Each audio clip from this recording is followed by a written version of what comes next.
Athletes are at an increased risk of injury following a prolonged period of inactivity. And it's the role and responsibility of the coach to adjust practice plans and training protocols to ensure a safe return to play. And this is easier said than done, so how do we accomplish this?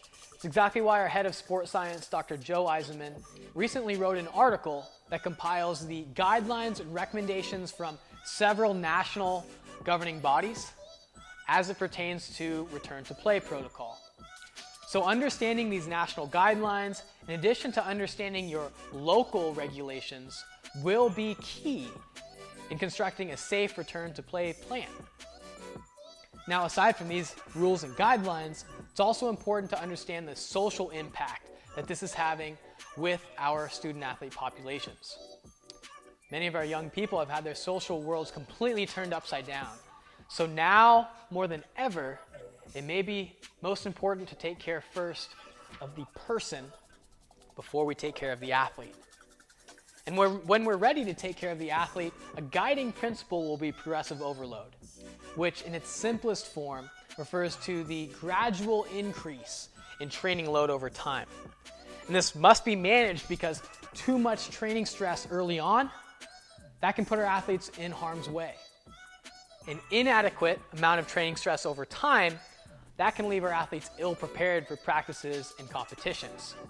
So there are two constructs that you can use to help manage progressive overload. Number one is the 50-30-20-10 rule, which refers to how you might regulate training volume, both from a conditioning standpoint or even from an overall workload standpoint. How we might reduce it initially and then slowly progress it as we go through return to play.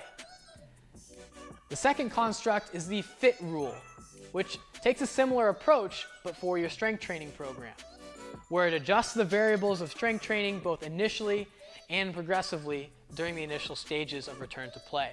And to learn more about these constructs, check out that article. Now, when it comes to conditioning specifically, we would implore you to be very careful and very intentional with how you implement conditioning tests when athletes return to campuses or facilities. We'd even go so far as to say, try and find the minimum duration and intensity for your conditioning tests in order for you as the coach to get the information that you need. And please, do not use conditioning as a means for developing mental toughness, as there are much safer and much more effective ways for developing those mental skills. All in all, I think we want the same thing, which is to help our athletes return to practices and competitions in the safest way possible, so that they can have positive sport experiences. If you have any questions for us, just reach out. Check out those articles, explore the links in those articles.